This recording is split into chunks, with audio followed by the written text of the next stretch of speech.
नींद तो नहीं आ रही? पक्का? बहुत बहुत खुशी हो रही है जयपुर आते हुए। आई एम हाफ राजस्थानी, मेरे पापा जयपुर को बिलोंग करते हैं और अब कार्टर एलोकेशन भी राजस्थान हुआ है, तो अब बस यहीं पे रहना है, यहीं पे काम करना है आप सबके लिए। तो आई थिंक अथर सर ने बहुत मोटिवेट किया, उसके पहले Chandramohan sir, Vipin sir and Sarneet ma'am.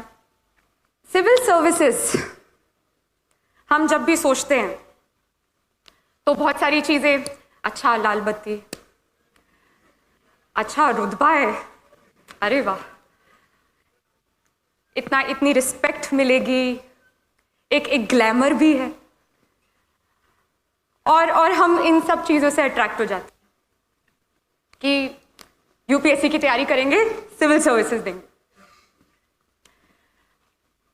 पर ये जो पूरी जर्नी होती है ना प्रिपरेशन की,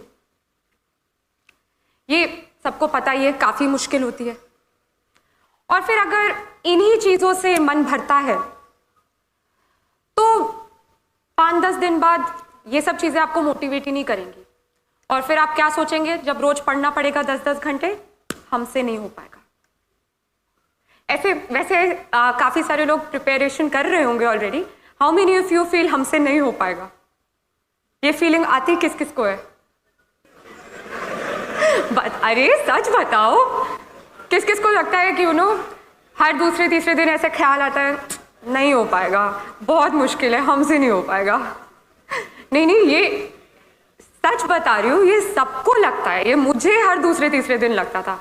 एवरीबडी फील्स दिस वे।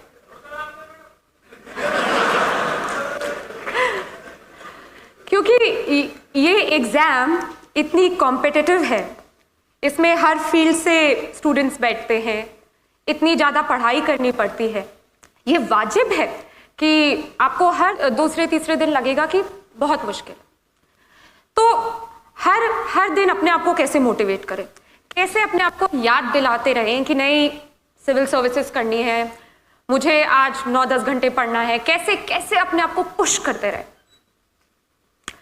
वो तभी होगा अगर हम ये जो लाल बत्ती, रुतबा, इन सब से हटकर एक्चुअली जो ग्राउंड रियलिटी है कि सिविल सर्विस क्यों करना है, क्यों सिविल सर्वेंट बनना है, अगर वो एक्चुअली जो वो विजन है, अगर हम उस पर फोकस करें तो ही हर सुबह आप उठेंगे और फिर से वो रूटीन फॉलो करेंगे 10-10 घंटे पढ़ने वाला।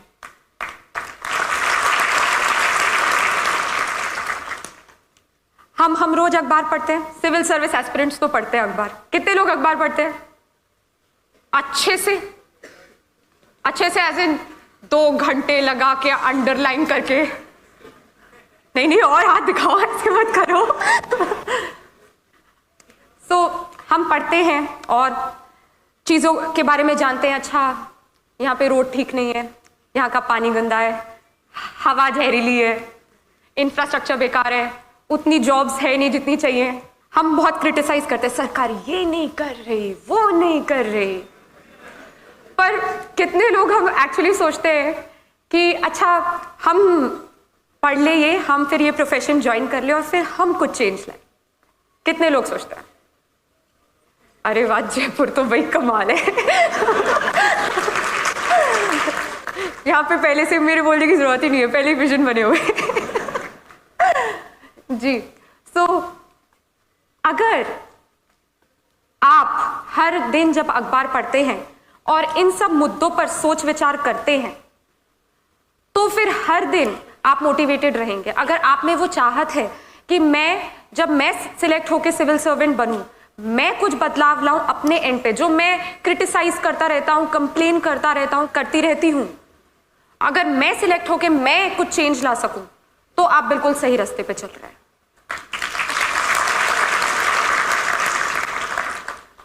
मैं आपके साथ एक इंसिडेंट शेयर करूंगी। मैं रिसेंटली हैदराबाद में थी, वहां पे I met a lady officer, she has also got selected along with me this time. उनकी स्टोरी एक्चुअली बहुत हार्ट टचिंग थी, टच्ड माई हार्ट। तो इनकी शादी बहुत जल्दी कर दी गई, और इवन शादी के पहले जब ये अपने पेरेंट्स के साथ रहती थी तो इनके साथ बहुत डिस्क्रिमिनेशन हुआ, इनके भाइयों को ज़्यादा एजुकेशनल अपॉर्चुनिटीज़ मिली और इनको एकदम, जैसे वो मुझे बता रही थी कि इनको कुछ नहीं समझा। फिर इनकी शादी करा दी गई। शादी करा दी गई तो हस्बैंड ने कुछ नहीं समझा, इन लॉज ने कुछ नहीं समझा। उनका बहुत मन था कि वो सिविल सर्विसेज एग्जाम दें, पर कोई सपोर्ट ही नहीं था। यहाँ पे हम बात करते हैं काफ़ी लोगों की कि चलो हालात ठीक नहीं थे बट फैमिली सपोर्ट था, कोई ना कोई था तो गाइड करता रहा, सपोर्ट करता रहा और इसलिए सक्सेस मिल गई। ये एक ऐसी कहानी है जहाँ सर्कमस्टेंसेस भी फाइनेंशियल इतने अच्छे नहीं थे और कोई सपोर्ट ही नहीं था और इनका बहुत मन था कि सिविल सर्विसेज करना है, तो कैसे भी लड़ झगड़ के फर्स्ट अटेम्प्ट दिया, नहीं हुआ। एंड पेरेंट्स ने बहुत सुनाया, इन लॉज ने बहुत सुनाया, हस्बैंड का तो कोई सपोर्ट ही नहीं था, पर इनमें बहुत चाहत थी कि नहीं, मैं देश के लिए कुछ करना चाहती हूँ, मुझे सिविल सर्विसेज करना है, मुझ में वो पैशन है। इन्होंने दूसरा अटेम्प्ट दिया, फिर भी नहीं। तीसरा अटेम्प्ट दिया, फिर भी नहीं हुआ। रिश्तेदार पता ही कैसे होते हैं, सुना के उनको इतना परेशान किया। उनका हस्बैंड उनसे अलग रहने लग गया। फोर्थ अटेम्प्ट दिया, फाइनली हो गया, इंडियन फॉरेन सर्विस। एंड हम इस फायर, इस पैशन की बात कर रहे हैं जो चाहिए इस एग्जाम को क्लियर करने के लिए।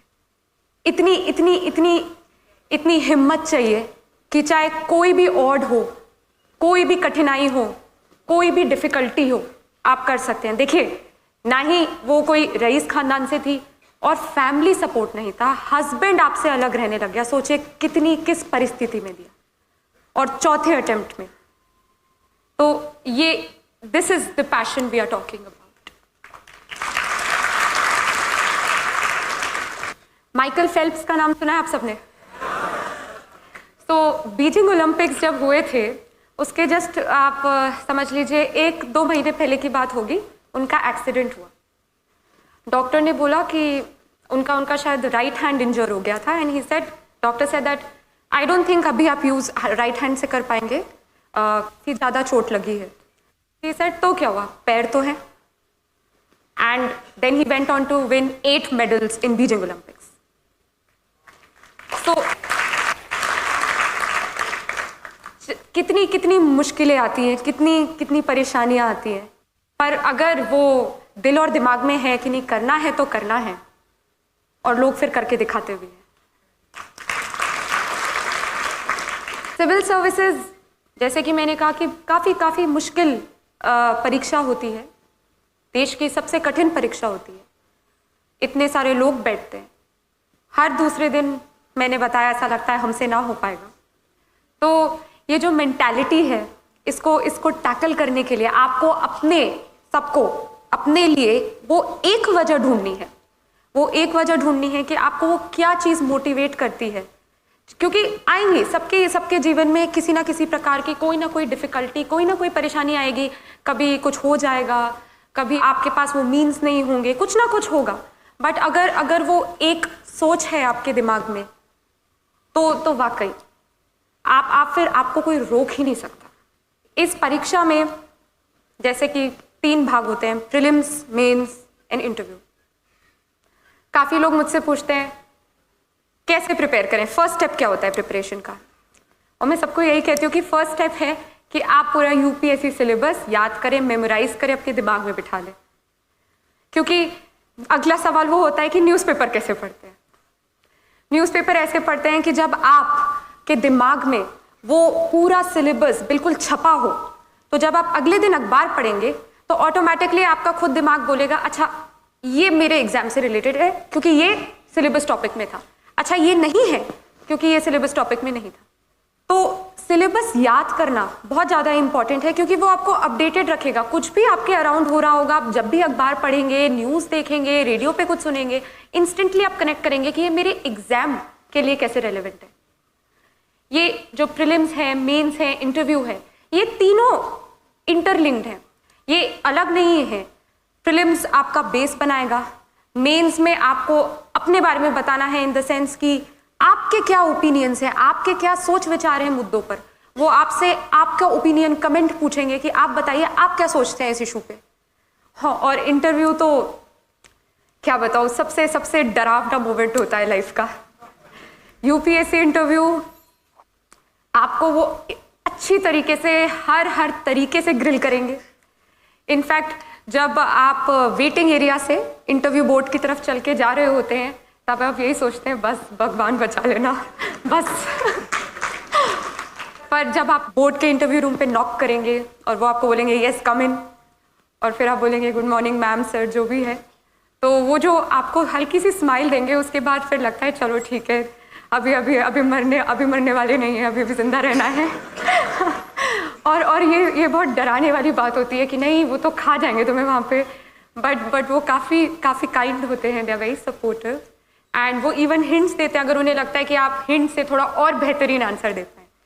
तो इसलिए डरना नहीं चाहिए, बट मैं क्यों झूठ बोलूँ, सबसे डरावना मोमेंट होता है लाइफ का और बहुत प्रेशराइज्ड होता है। बहुत तरह तरह के लोग भी देखने को मिलते हैं। अथर सर ही मुझे बता रहे थे कि जब वो लोग वेटिंग एरिया में बैठे थे तो एक महाशय खड़े हुए, उनका नाम कॉल आउट हो, उनकी चांस आई, तो खड़े हुए और डिओड्रेंट निकाला और यूँ पूरा तो बहुत देखने को भी मिलता है। पर ये जो परीक्षा है ये ना ही आपकी सिर्फ एक नॉलेज बेस बढ़ाएगी, ये आपको पूरी तरह एक नया इंसान भी बना देगी। क्योंकि ये जो मेहनत के 2 साल आप देंगे यूपीएससी की परीक्षा के लिए, ये आपको सिखा देगी कैसे कम सोना है, कैसे हर चीज़ सैक्रिफाइस करनी है, कैसे आप डिसिप्लिन्ड होना है। डिसिप्लिन मतलब हर दिन वो ही स्केड्यूल फॉलो करना, सुबह 8 बजे से लेके रात के 8 बजे तक की पढ़ाई करना। तो ये जो डिसिप्लिन है, कैसे सिंसियर रहना, कैसे फोकस रहना, कैसे दोस्तों को मना करना भी आ जाएगा। लोग बोलेंगे चलो मूवी देखने, नहीं मुझे यूपीएससी की पढ़ाई करनी है। तो ये लाइफ चेंजिंग एक्सपीरियंस होता है और ये आपको बहुत कुछ सिखा देता है। जो मुद्दे चल रहे हों आपके आसपास देश विदेश में, आप इतना पढ़ेंगे उन पे कि आपके ओपिनियंस बनने लग जाएंगे कि नहीं ये गलत है, ऐसा होना चाहिए, या ये सही है, ये बिल्कुल ठीक हो रहा है। तो ये इसको एक अपॉर्चुनिटी की तरह भी देखिएगा कि आप जब इस एग्ज़ाम के लिए पढ़ रहे हैं तो ना केवल आप सिर्फ अपनी नॉलेज बढ़ाएं बट अपने आप को एज अ पर्सन भी डेवलप करें। क्योंकि वो सिर्फ पढ़ाकू लोग नहीं चाहते, वो ऐसे लोग चाहते हैं जो आराम से अपनी दिल की बात व्यक्त कर पाए, जो एक लीडर बन के सारे सेक्शंस ऑफ सोसाइटी को साथ लेके आगे बढ़ पाए, जो बहुत कंपैशनेट हों, जो सेंसिटिव हों, जो भारतीय संस्कृति को समझते हों। तो ये एग्ज़ाम सिर्फ एक नॉलेज एक्वायरिंग एग्ज़ाम नहीं है, ये एग्ज़ाम आपको एज एन इंडिविजुअल भी चेंज करती है और आपको एक अपॉर्चुनिटी की तरह से देखना चाहिए कि आप कैसे एक बेहतर रिस्पॉन्सिबल सिटीजन बन पाए। तो ये पूरी फिलॉसफी है इस एग्ज़ाम की। अब अगर हम बात करें कि इस एग्ज़ाम में इतना डर लगता है, इतनी कंपटीशन है, हाँ है, बट अगर आप में वो सोच है, आप रेडी हैं कि नहीं मैं कल अगर मुझे कोई बर्थडे पार्टी में इनवाइट करे और मैं बना करके फिर भी पढ़ सकता हूँ, आप में वो सैक्रिफाइसिंग एबिलिटी आ गई है, तो फिर सीरियसली इस एग्ज़ाम में और कुछ चाहिए ही नहीं। इस एग्ज़ाम में चाहिए एक हार्ड वर्क, डेडिकेशन, सिंसेरिटी और आई थिंक सबसे ज़्यादा एक हैप्पी आउटलुक, एक पॉजिटिव आउटलुक। हम लोग सोचते हैं कि यूपीएससी की पढ़ाई बस कमरा बंद करके बैठना है, सुबह 4 बजे उठना है, भगवान की पूजा करनी है, ये है वो है, ये सब तो ठीक है, बट इससे ज़्यादा इम्पॉर्टेंट है कि आप एक बहुत ही पॉजिटिव पर्सन बने रहें पूरे वो 2 साल। पॉजिटिव इन द सेंस कि आप खुश मिजाज ही रहें। आप ये नहीं कि कमरा बंद कर दिया, सबसे नाता तोड़ दिया, सब फ़ोन वोन बंद कर दिया। हम नॉर्मल इंसान हैं, हमें भी एक आम इंसान की तरह बातचीत भी करनी है, पढ़ाई भी करना है और एक नॉर्मल बैलेंस्ड माइंड भी रखना है। तो मैं तो सबको यही कहती हूँ कि हर 15 दिन 1 दिन बाहर के लिए निकालिए, कहीं घूम के आइए, दोस्तों से मिलिए और पेरेंट्स से तो हर दिन बात करनी चाहिए, क्योंकि वो आपको कॉन्स्टेंटली बूस्ट करते रहेंगे, मोटिवेट करते रहेंगे कि जब भी आपको अच्छा ना लगे कि शायद नहीं हो पाएगा, शायद मैं उतना नहीं पढ़ पाऊंगी या पढ़ पाऊंगा, तो वो आपको हमेशा याद दिलाते रहेंगे कि नहीं, आप में वो काबिलियत है कि आप इस एग्जाम के लिए बैठ सकते हैं, आप में वो काबिलियत है कि आप एक अच्छे सिविल सर्वेंट बन सकते हैं। और खुदा ना खास्ता अगर ना भी हो सिविल सर्विसेज में, तो अगर वो सोच है कि मुझे कुछ करना है, तो आप किसी और तरीके से करेंगे। और वाकई अगर एक दरवाजा बंद होता है दूसरा खुलता है, और अगर एक चीज हासिल ना हो तो हमेशा याद रखिए भगवान ने आपके लिए और बेहतरीन चीज रखी है।